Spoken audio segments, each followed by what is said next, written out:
இந்தி திணிப்பை என்றும் எதிர்ப்போம். தமிழ்நாட்டின் உரிமைகளுக்காக ஒன்றுபட்டு போராடுவோம்.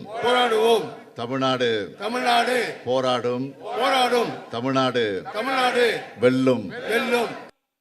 இளைஞர் கூட்டத்தை நாடெங்கும் திரட்டி டாக்டர் கலைஞர் அவர்களுக்கு எடுத்துக்காட்டாக அவர்கள் வழியிலேயே இன்றைக்கு முதலமைச்சராகி இருக்கக்கூடிய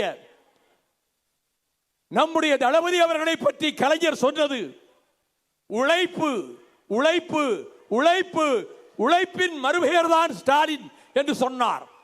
அதை 100க்கு 100 எல்லோரும் ஆமோதிப்பார்கள். இன்றும் அப்படித்தான் உழைக்கிறார், இனியும் அவர் அப்படித்தான் உழைப்பார். தேசிய அளவிலே பரந்த பார்வையோடு அனைத்து தேசிய இனங்களின் நலன்களை முன்னிறுத்தி அவர்களை எல்லாம் ஒருங்கிணைக்க வேண்டிய மிக பெரும் பொறுப்பு நம்முடைய முதலமைச்சர்.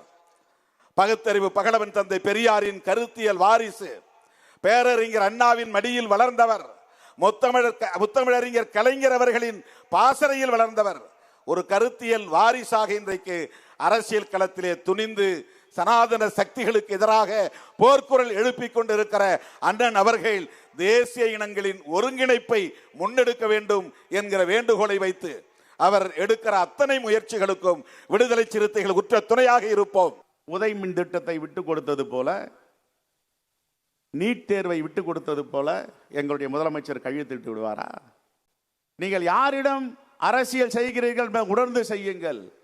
எப்படிப்பட்ட எதிர்ப்பு வந்தாலும் தமிழ்நாட்டு மக்களுடைய பாதுகாவலராக எங்களுடைய முதலமைச்சர் இருப்பார். அதுதான் 75 ஆண்டு கால வரலாறு. ஊடக நண்பர்களுக்கும் எதிர்கட்சியினருக்கும் நான் சொல்லிக்கொள்ள விரும்புவது, கருத்தியல் கூட்டணி அமைச்சிருக்கக்கூடிய எங்களுக்குள்ள கருத்து மாறுதல் வரும், ஆனால் விரிசல் வராது. எங்களுடைய ஒற்றுமையை பார்த்து எரிச்சலோடு இதுல விரிசல் வருமானு சில எதிர்பார்த்துக்கிட்டு இருக்கலாம். அவங்களை சொல்லிக்கொள்ள விரும்புவது, உங்களுடைய ஆசையில தான் மண் விடுமே தவிர எங்கள் கூட்டணியில் விரிசல் விழாது. மத்திய அரசு தமிழ்நாட்டிற்கோ அல்ல தென் மாநிலங்களுக்கு ஒரு தவறான ஒரு கொள்கை முடிவை கொண்டு வரக்கூடாது என்று அழுத்தம் முன்கூட்டியே நம்ம கொடுக்கணும். அதுல தப்பு கிடையாது. முன்கூட்டியே எல்லாம் சேர்ந்து தமிழ்நாடுக்கு இழப்பு வரக்கூடாது, தென் மாநிலங்களுக்கு இழப்பு வரக்கூடாதுன்னு ஒரு முடிவு எல்லாம் சேர்ந்து பண்ணலாம். அது தப்பு கிடையாது. இது அந்த தொகுதி வரையறை சம்பந்தமா எல்லா கட்சிகளையும் கூப்பிட்டுருக்காங்க. அதில் எல்லா கட்சியும் கலந்து தொகுதி வரையறை பற்றி டிஸ்கஷன் தான் இருக்கணும். அதான் இருக்குன்னு நம்புகிறேன். எங்கள் கட்சி அழைப்பு வந்திருக்கு. எங்கள் கட்சியிலேருந்து துணை பொதுச் செயலாளர் செந்தமிழன் கலந்துக்குவார், முன்னாள் அமைச்சர் செந்தமிழன். மார்ச் 5ஆம் தேதி நம்முடைய மாண்புமிகு தமிழகத்தினுடைய முதலமைச்சர் ஐயா ஸ்டாலின் அவர்கள் 45 கட்சிகள் அழைச்சிருக்கிறாங்க, அனைத்து கட்சி கூட்டத்துக்கு அழைச்சிருக்கிறாங்க.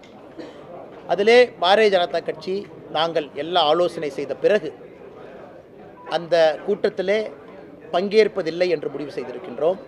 நேற்றைய தினம் நடைபெற்ற என்னுடைய பிறந்தநாள் விழா பொதுக்கூட்டத்தில் இந்தியா கூட்டணியின் சார்பில் இருக்கக்கூடிய தலைவர்கள் முன்னிலையில் நான் தெளிவாக கொடுத்து பேசியிருக்கிறேன். மாநிலத்தில் சுயாட்சி வேணும், குறிப்பாக இன்றைக்கு திணிக்கப்படக்கூடிய இந்தி திணிப்பை கைவிடணும், இருமொழி கொள்கையை தான் கொண்டு வரணும். அதுதான் என்னுடைய பிறந்தநாள் வாழ்த்து செய்தி.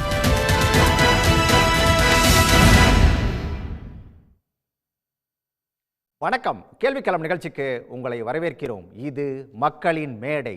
தமிழ்நாடு முதலமைச்சர் மு.க. ஸ்டாலினுக்கு இன்று 72வது பிறந்தநாள். அவருக்கு வாழ்த்துக்கள். இந்த நேரத்தில் பிறந்தநாள் வாழ்த்து செய்தியாக முதலமைச்சர் மு.க. ஸ்டாலின் மிக முக்கியமான ஒரு விஷயத்தை சொல்லியிருக்காரு. மாநிலத்தில் சுயாட்சி அப்படிங்கிறது இருக்கணும், அதே நேரத்தில் இந்தி திணிப்பு அப்படிங்கிறத கூடாது. இதுதான் என்னுடைய பிறந்தநாள் வாழ்த்து செய்தி அப்படின்னு சொல்லி முதலமைச்சர் குறிப்பிட்டாரு. இந்தி திணிப்பு அப்படிங்கிறது ஒரு பக்கம், இன்னொரு பக்கம் மக்களவை தொகுதி மறுசீரமைப்பு மசோதா, அது ஒரு பக்கம், இன்னொரு பக்கம் இந்த மும்மொழி கொள்கை விவகாரம். இதில் எல்லாமே தமிழ்நாட்டில் அத்தனை கட்சிகளும் ஒன்றுபட்டு ஒரு பக்கமாக நிற்க, பாஜக மட்டும் தனித்து நிற்குது. அனைத்து கட்சி கூட்டத்தில் எல்லா கட்சிகளுமே, பாஜக தவிர அத்தனை கட்சிகளும் பங்கேற்க போகிறதா அறிவிச்சிருக்குது. பாஜக மட்டும் அந்த அனைத்து கட்சி கூட்டத்தை புறக்கணிக்க போகிறதா அறிவிச்சிருக்காங்க. தமிழ்நாட்டில் பாஜக தனித்து விடப்படுதா அப்படிங்கிறது தான் இந்த நேரத்தில் ஒரு பிரதானமான முக்கியமான கேள்வியாக எழுந்து நிற்குது. இது தொடர்பாக தான் கேள்விகள் நிகழ்ச்சியில் விரிவாக பேசியிருக்கோம். விவாதத்தில் பங்கேற்க திராவிட முன்னேற்ற கழகத்திலிருந்து அதனுடைய செய்தி தொடர்பாளர் மருத்துவர் யாழினி, திராவிடர் கழகத்திலிருந்து அருள்மொழி, அதே போல் மார்க்சிஸ்ட் கம்யூனிஸ்ட் கட்சியிலிருந்து கே கனகராஜ், அதே போல் பாரதிய ஜனதா கட்சியிலிருந்து புரட்சி கவிதாசன் சட்ட நேரத்தில் இணையிருக்காரு, அதே போல் பேச்சாளர் கோ சீனிவாசன். அனைவருக்கும் வணக்கம். நான் அருள்மொழி மேடத்திட்ட நிகழ்ச்சியை தொடங்கலாம் அப்படின்னு நினைக்கிறேன். நம்ம 2 விஷயத்தை பார்க்கணும். முதலமைச்சர் குறிப்பிட்டதில் அப்படிங்கிறதுல வந்து இந்தி திணிப்பு அப்படிங்கிறது கூடாது அப்படிங்கிற ஒரு விஷயத்தை பேசியிருக்காரு.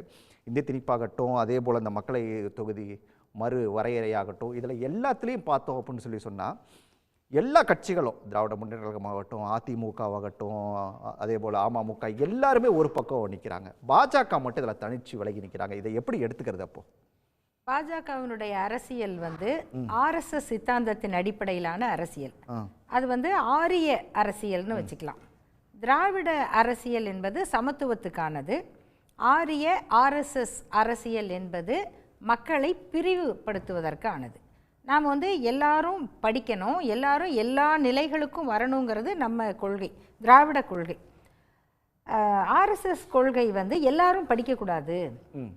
நம்ம வந்து 3வது படிக்கிற குழந்தை பள்ளிக்கூடத்துக்கு வரலன்னா ஆசிரியர்கள் வீட்டுக்கு போய் அந்த குழந்தையை கேட்கணும், ஏன் வரல அப்படின்னு வர வச்சு படிக்க வைங்கிறது தமிழ்நாட்டினுடைய கொள்கை.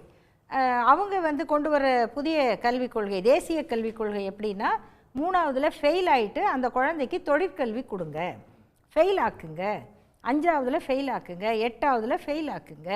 இப்படி ஒரு கொள்கை வச்சிருக்கிற ஒரு கட்சி வந்து எப்படி தமிழ்நாட்டினுடைய உரிமைக்காக, தமிழ்நாட்டின் உரிமைன்னா என்ன, நம்ம மக்களோட உரிமை, நம்ம குழந்தைங்களோட உரிமை, நம்ம பெண்களோட உரிமை, இதுக்காக வந்து பிஜேபி ஒரு நாளும் பேசாது. அவங்க வந்து ஆர்எஸ்எஸ்னுடைய ஒரே நாடு, ஒரே மதம், ஒரே மொழி, இதுக்கு வேலை செய்கிறவங்க.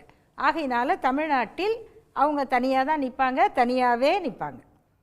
இதுதான் அவங்களுடைய அரசியல் பின்னணி. ஆகையினால அவங்க தமிழ்நாட்டில், அதாவது வந்து நீங்கள் சொல்கிற மோடி ஆகட்டும், அமித்ஷாவாகட்டும், அவங்கெல்லாம் அந்த பக்கம் இருந்தாலும் வடக்கு இருந்தால் கூட அண்ணாமலையாகட்டும், தமிழிசை ஆகட்டும், இவங்கெல்லாம் தமிழ்நாட்டில் தானே இருக்காங்க. நீங்கள் ஒருத்தர் எந்த தத்துவத்தை ஏற்றுக்கொள்ளுகிறார்களோ அதுக்கு ஏற்ற மாதிரி தான் அவங்களுடைய நடைமுறை இருக்கும். நீங்கள் திராவிட அரசியலை ஏற்றுக்கொள்கிறவங்க, தத்துவத்தை ஏற்றுக்கொள்கிறவங்க அடிப்படையில் முரண்பாடுகள் இருக்கலாம். ஆனால் மக்கள் பிரச்சனைகள்னு வரும்பொழுது மக்களுக்கு தான் முன்னுரிமை கொடுப்பாங்க. பிஜேபி சித்தாந்தவாதிகள் அந்த தத்துவத்தை ஏற்றுக்கிட்டவங்க மக்களை விட்டுட்டு பார்டருக்கு முக்கியத்துவம் கொடுப்பாங்க. பார்டர்னா நான் சொல்கிறது பார்டரை பாதுகாக்கக்கூடாது அப்படிங்கிறது இல்லை, எதெல்லாம் பிரச்சனை இல்லையோ அதையெல்லாம் இஷ்யூ ஆக்குவாங்க. அவங்கள பொறுத்த வரைக்கும் நாடு அமைதியாக இருக்கக்கூடாது. அமைதியாக இருக்கிற ஊரில் எங்கேயாவது ஒரு கோயிலை கண்டுபிடிச்சோ அல்லது கோயிலுக்கு பின்னாடி ஒரு கிணத்தை கண்டுபிடிச்சோ ஒரு கலவரத்தை உண்டாக்குறது.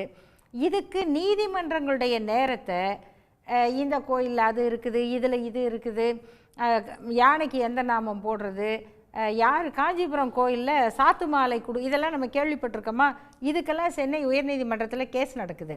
கடவுளுக்கு பூஜை பண்ணி சாத்து மாலை யார் வாங்குறது அப்படின்னு நம்ம ஏதோ இன்டர்நேஷ்னல் ட்ரேடு கேஸ் நடக்குதுன்னு பார்த்தா அங்கே கழுகுக்கு பூஜை பண்ணுறதா, அந்த கருடருக்கு பூஜை இதெல்லாம் வந்து ஹைகோர்ட்டில் நடக்கும். இப்படியாக நீதிமன்ற நேரங்களை கோயிலை சொல்லி வீணடிக்கிறது, மக்களுடைய அமைதியை மதத்தின் பேரால் கெடுக்கிறது, இந்த மாதிரி செயல் திட்டம் வச்சுருக்கவங்க தமிழ்நாட்டினுடைய நீரோட்டத்தில் எப்படி ஒத்து போவாங்க? அவங்க வேலையே இந்த நீரோட்டத்தை கலைக்கிறது தானே, இந்த அமைதியை குலைக்கிறது தானே. ஆகையினால அவங்க வேலையை அவங்க பார்த்துக்கிட்டு இருக்காங்க. சீனிவாசன்கிட்ட கேட்போம். அமமுக பேச்சாளர் சீனிவாசன், உங்களோட பார்வை என்ன? இப்போ வந்து அதிமுகவும் இதில் அனைத்து கட்சி கூட்டத்தில் பங்கேற்க போகிறோம் அப்படின்னு சொல்லி அவங்களும் அறிவிச்சிட்டாங்க, பாஜக தனியாக நிற்குது. எப்படி பார்க்குறீங்க நீங்கள் இந்த விஷயத்தை? இல்லை, பாஜக அவங்க மறுக்கிறதுக்கு காரணம் இருக்குது. என்னென்னா, யாரை எதிர்த்து நம்ம போராட போகிறோம், யாரை எதிர்க்க வேண்டுமோ எதிர்க்கின்ற இடத்திலே பாஜக இருப்பதால் அவர்கள் வருவதை விட வராதது நல்லதுன்னு தான் தமிழ்நாட்டு மக்களுடைய உணர்வு இருக்குது. பேரறிஞர் பெருந்தகை அண்ணா சொன்னார் இல்லையா, வடக்கு வாழ்கிறது தெற்கு தேய்கிறதுன்னு சொல்லி. அதாவது மாநில மக்களுடைய உணர்வுகள், இந்த விஷயத்துல அதிமுக கூட திமுக வந்து பல்வேறு தருணங்கள்ல பல விஷயங்கள்ல எடப்பாடி பழனிசாமி முதலமைச்சர் மு க ஸ்டாலினை கடுமையாக விமர்சனம் பண்ணிட்டு இருக்காரு, இந்த ஆட்சி விமர்சனம் பண்ணிட்டு இருக்காரு. ஆனா மக்கள் நலன் வரும்போது இந்த பக்கம் வந்து ஒன்னா வந்து நிக்கிறாரு இல்ல சார். அதிமுக கூடன்னு சொல்லாதீங்க சார். அதிமுக மாநில உரிமைகளில் விஞ்சி நிற்பது அதிமுக தமிழகத்தை பொறுத்தவரை. புரட்சி தலைவி அம்மா காலத்தில் அதாவது இந்தி வந்து திணிக்கப்பட்டது. அதாவது சாதாரண கிரிக்கெட் ஒளிபரப்பு கூட இந்தியில் தான் பண்ணணுங்கிற அந்த கட்டாயப்படுத்துகிற பொழுது கூட புரட்சி தலைவி அம்மா எதிர்த்தாங்க. தமிழ் மக்களுடைய உணர்வுகள், மாநில உரிமைகளை அதிமுக கிஞ்சிட்டும் வந்து விட்டு கொடுத்தது கிடையாது. அதற்கு அம்மா தான் ஒரு பெரிய உதாரணமாக சொல்லலாம். நீங்கள் 2013 இலங்கையில் நடந்த இனப்படுகொலை காமன்வெல்த் மாநாடு கூட இங்கே கலந்துக்க கூடாதுன்னு நிர்பந்தம் போட்டவங்க புரட்சி தலைவி அம்மா. அப்போ அதிமுகவிற்கும் மாநில உணர்வுகளுக்கும் உரிமைகளுக்கும் நிறைய தொடர்பு இருக்கு. அதனால நெறியாளர் நீங்க சொன்னீங்க பாத்தீங்களா, அதிமுக கூட அந்த வார்த்தையை தயவு செய்து பயன்படுத்தாதீங்க. பல விஷயங்கள்ல வந்து ஒன்றிய அரசை எதிர்த்து எந்த கேள்வியும் கேட்காம அப்படியே வந்து பூசி மொழிவிட்டு இருந்த அதிமுக கொஞ்சம் இப்ப ஸ்ட்ராங்கா வந்திருக்குல்ல, அதை சொல்ல வந்தேன், வேற ஒண்ணும் இல்ல. சரி, இங்க வாங்க சார். அதிமுகவினுடைய நீங்க வரலாறை பாருங்க. அதாவது பல மத்திய அரசுன்ற பலிபீடத்துல அதான் நான் சொல்றேன், அதிமுகவுடைய அத பார்வையை சொல்றேன். அதிமுகன்ற பார்வையில மத்திய அரசுன்ற பலிபீடத்துல மாநிலங்களுடைய வருவாய் இன்றைக்கு கொட்டி கிடக்குது. நாங்க தான் தர்றோம். அப்ப அதிகாரத்தை நீங்க வந்து டெல்லியில மட்டும் கோலோச்சுறதுக்காக இந்த அரசியல் அமைப்பு, அரசியல் சட்டம் வந்து இந்த ஓரரசு முறையை கொண்டு வரல. இதுதான் அதிமுகவுடைய பார்வை. மாநில சுயாட்சி, மத்தியில் கூட்டாட்சி, பேரறிஞர் அண்ணாவை உள்வாங்கி அதிமுக கட்சி வந்து மாநில உரிமைகளுக்காக இன்றைக்கு புரட்சி தலைவரிலிருந்து தொடங்கி அம்மாவில் தொடங்கி இன்றைக்கு எடப்பாடியார் இடத்துல வந்து அதிமுக நிற்குது. அப்ப மாநில உரிமை ஒரு குடிசை வந்து எரிஞ்சுக்கிட்டு இருக்குது. அப்ப குடிசை எரிஞ்சுக்கிட்டு இருக்கிறப்ப மாநில நின்று பார்த்து ஏதோ கரும்புக வருதுன்னு சொல்றதுதான் மத்திய அரசா இன்னைக்கு பாஜக அரசு இருக்குது. அப்ப அந்த எரிகிறதும் தமிழ்நாட்டுடைய உரிமைகள் தான் எரிஞ்சுக்கிட்டு இருக்குது, அணைக்கிறதும் தமிழ்நாட்டுடைய அரசாங்கம் தான் அணைக்குது. அப்ப அதிமுக திமுகன்னு மாறுபாடு காட்டாம அதிமுக மாநில உரிமைகளுக்கு தொடர்ந்து குரல் கொடுக்குது. அதனாலதான் அதிமுக பாஜகவினுடைய தவறான போக்குகளுக்கு என்னைக்கு தொட போகாது. அதனாலதான் கடந்த நாடாளுமன்ற தேர்தலில் பாஜகவை எதிர்த்துக்கின்ற ஒற்றை நோக்கமே மாநில உரிமை காக்கப்படணுங்கிற ஒரே நோக்கத்திற்காகத்தான் அதிமுக பாஜகவை எதிர்த்து களம் கண்டது. அதனால மாநில உரிமைகளுக்கு அதிமுக என்றைக்கும் குரல் கொடுக்கும், மக்களோடு அது நிற்கின்ற ஒரு பேரு இயக்கம். இன்னைக்கு அம்மாவில் தொடங்கி புரட்சி தலைவராக இருக்கட்டும், இன்றைக்கு எடப்பாடியாராக இருக்கட்டும், இன்னைக்கு வந்து எல்லா விஷயங்கள்லையும் மத்திய அரசினுடைய நோக்கங்களை, அது எதிரான அந்த கோரிக்கைகளை எதிர்த்து நிற்கின்ற இயக்கம் தான் அதிமுக. இன்னைக்கு திமுக சொல்லுவாங்க, அது என்ன மாநில சுயாட்சிக்கு திமுக மட்டும்தான் அடையாளம்னு இவங்க ஒரு பிம்பத்தை கட்டுப்படுத்துறாங்க, அது ஏற்படுத்துறாங்க. அது முற்றிலும் தவறானது. அதிமுக மாநில உரிமைகளுக்காக தொடர்ந்து குரல் கொடுக்கும். பல்வேறு அரசாங்கங்கள், பல்வேறு அதிமுக ஆளுகின்ற தமிழ்நாட்டு அரசியல்ல கோலோச்சுகின்ற காலத்துல மோடி நண்பரா இருந்தப்ப கூட எதிர்த்த அரசு அதிமுகவினுடைய அரசு. அதே பாணியத்தான் இன்றைக்கு அதிமுக இன்று வரை கடைபிடிச்சுக்கிட்டு இருக்குது. அதனால மாநில உரிமைகளுக்காக மாநில அரசோடு ஒரு எதிர்க்கட்சி என்கின்ற அந்த அந்தஸ்தோடு எல்லா உரிமைகளுக்கும் குரல் கொடுக்கின்றது இயக்கம் அதிமுக. அதற்காக வந்து மத்திய அரசு செய்யற எல்லா விஷயத்துக்கும் காவு கொடுக்கறதுக்கு நாங்க தயாரா இல்லை. இப்போ சுயாட்சின்னு சொன்னாவே சில பேருக்கு பதட்டம் வருது, பயப்படுறாங்க. அந்த மாநில சுயாட்சின்றது வந்து ஏதோ மாநிலத்தை வந்து தனியா பிரிச்சுக்கிட்டு போறது அப்படி பார்வை இல்லை. மாநில சுயாட்சி மக்களுடைய உணர்வுகளை, உரிமைகளை, திட்டங்களை, அதிகாரங்களை நாங்கள் வந்து பயன்படுத்துறதுக்காகத்தான் அந்த மாநில சுயாட்சியை நாங்கள் ஒத்து போறோம். மாநிலத்திற்கான உரிமைகளை பாதுகாக்கணுங்கிறதுல அதிமுக ஒத்து போகுது. அதுல எந்த விதமான மாறுபட்ட கருத்தும் அதிமுகவிற்கு கிடையாது. ஓகே, வரேன், நான் திரும்ப தொடர்ந்து பேசலாம். நான் கனகராஜ் சாரோட பார்வை கேட்டு வந்துறேன். சார், ரெண்டு விஷயம். அந்த மாநில உரிமைங்கிற விஷயத்துல வந்து அதிமுக அதிகமா குரல் கொடுத்துக்கிட்டே தான் இருக்கு அப்படிங்கிற ஒரு பார்வையை சீனிவாசன் முன் வச்சாரு. ஒன்று. ரெண்டாவது, முதலமைச்சர் மு க ஸ்டாலின் வந்து இன்னொரு விஷயத்தை கூட நேற்றைய பொதுக்கூட்டத்தில் குறிப்பிட்டிருக்காரு. கூட்டணியில் வந்து கருத்து மோதல் அப்படிங்கிறது வரலாம், விரிசல் வரும் அப்படின்னு நினைக்கிறவங்களுடைய நினப்பில் தான் மண்ணு விழும் அப்படின்லாம் சொல்லியிருக்காரு. யாரை நோக்கி அப்படி சொல்கிறாரு அப்படிங்கிறது ஒன்று. மொழியை பற்றி திரும்ப திரும்ப இப்போ பேச வேண்டிய சூழலுக்கு தள்ளப்பட்டிருக்குமே, இதை எப்படி பார்க்குறீங்க? இல்லை, முதல்ல ரெண்டு விஷயம். அதிமுக, நான் இந்த நேரத்தில் அதிமுகவை கிரிட்டிசைஸ் பண்ண விரும்பலை. ஆக்சுவலாக அப்புறம் பேசிக்கலாம், தனியாக வச்சுக்கலாம். முக்கியமான விஷயத்தில் அவர்கள் கூட வந்து நிற்கிறாங்க.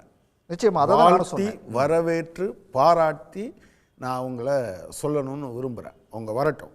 நேற்று வரை ஏன் வரலைங்கிறது இல்லை, இன்னைக்கு வந்தாச்சு. எவ்வளவு நிர்பந்தம் இருந்தாலும் சரி அதையெல்லாம் மீறி வந்திருக்காங்க.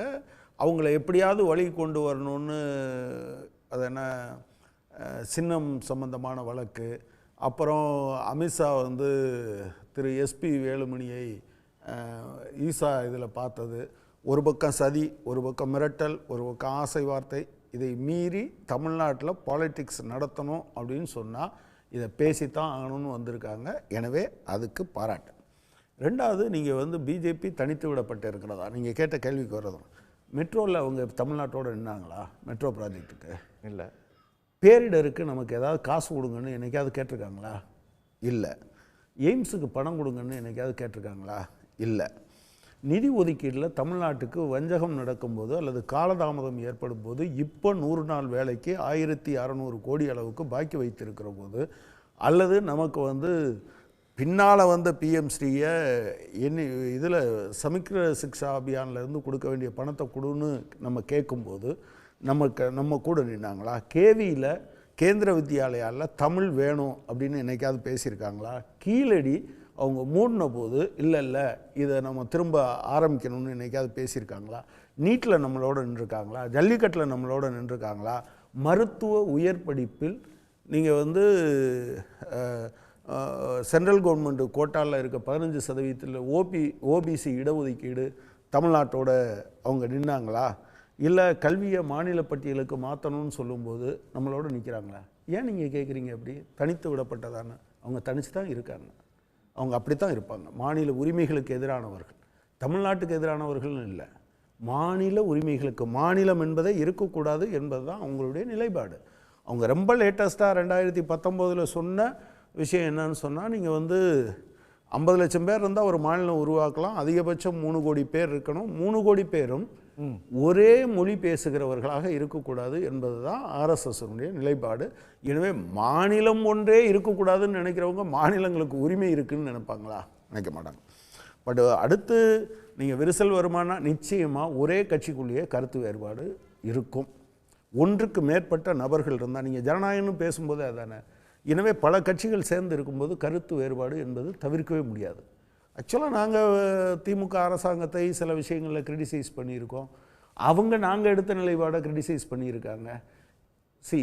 இதனாலெல்லாம் அந்த ஒரு இந்தியாவுக்கு ஒரு பேரிடர் இருக்கிறது. அந்த பேரிடர் பாஜக, ஆர்எஸ்எஸ்ஸால் வழிநடத்தப்படுகிற பாஜக, அது இந்தியா முழுமைக்கும் பேரிடர். எனவே அதற்கு எதிராக கரம் கோர்த்து ஓரணியில் நிற்க வேண்டிய பொறுப்பு, உங்களுக்குள்ளே இருக்கிற கருத்து வேறுபாடு எதுவாக இருந்தாலும் தூக்கி வச்சுட்டு நில்லுங்கன்னு தான் நிற்கிறாங்க.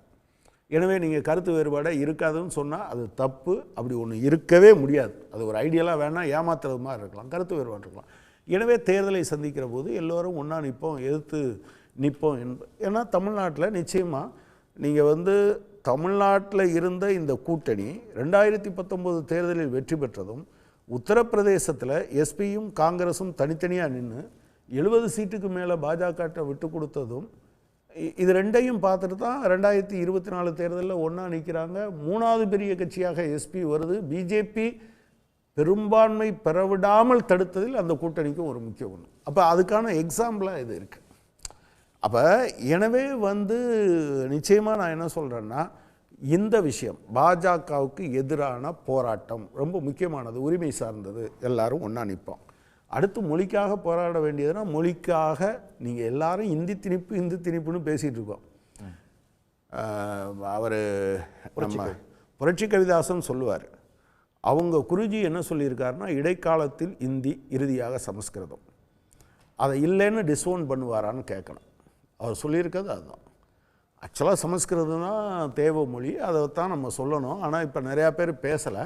எனவே நாம் இடைக்காலத்தில் இந்தியை கொண்டு வருவோம், இறுதியாக நம்ம வந்து சமஸ்கிருதம் தான் என்று சொல்லியிருக்காங்க. எனவே பாஜக என்கிற இந்த கட்சி ஆர்எஸ்எஸ்ஸால் வழிநடத்தப்படுகிற கட்சி இருக்கிற வரைக்கும் இந்தி திணிப்பு என்பதல்ல, சமஸ்கிருத திணிப்பு என்கிற அபாயம் நீங்கிவிடாது.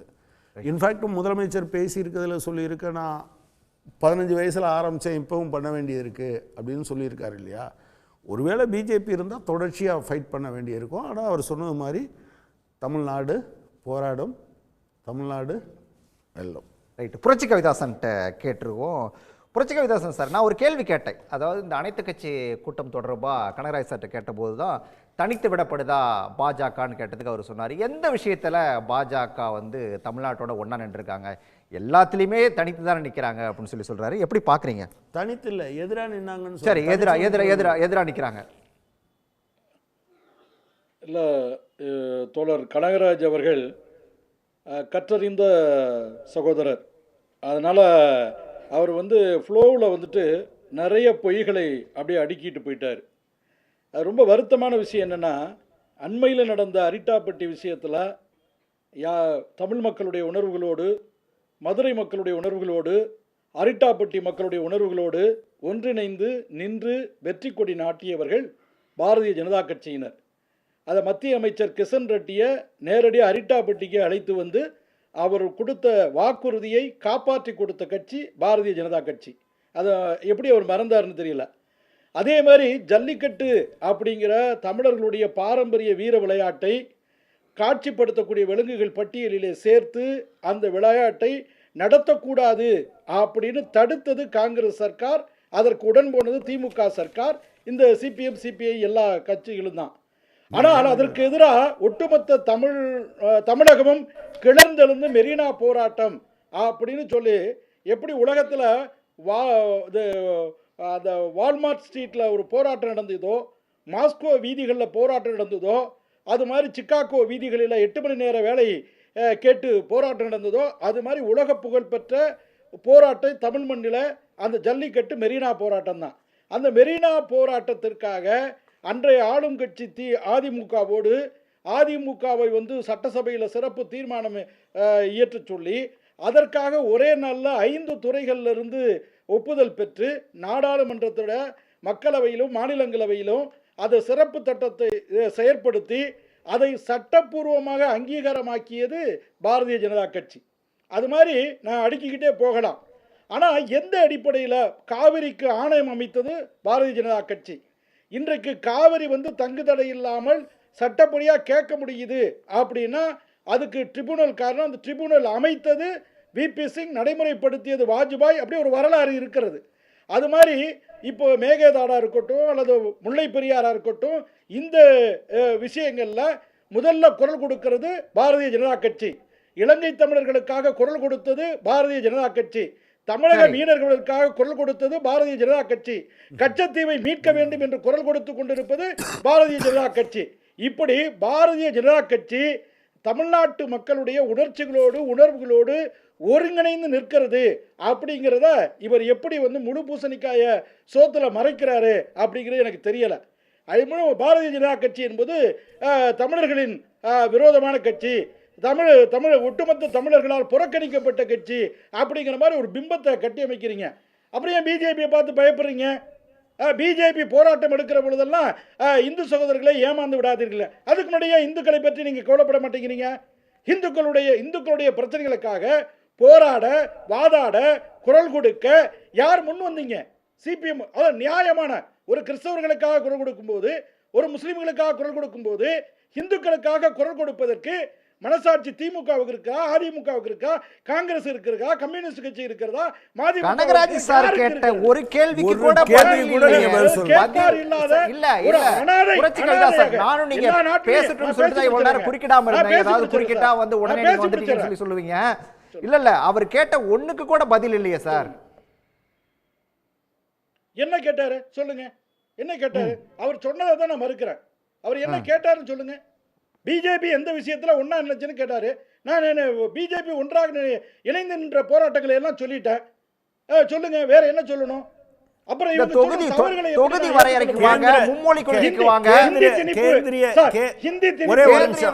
கேந்திரிய வித்யாலயால தமிழ் வேணும்னு நீங்க கேட்டிருக்கீங்களா? கேந்திரிய வித்யாலயால தமிழ் வேணும்னு நீங்க எப்ப சார் கேட்டீங்க? இல்ல நீங்க இல்ல கேந்திர வித்யாலயா பத்தி நீங்க கவலைப்படுறதுக்கு முன்னாடி நான் கேட்கிறேன். ஜவஹர் நவோதயா ஸ்கூல்னு ஒன்று இருக்கு. அது மாவட்டத்திற்கு ஒரு பள்ளிக்கூடம்ங்கிறது முன்மாதிரி பள்ளிக்கூடம்.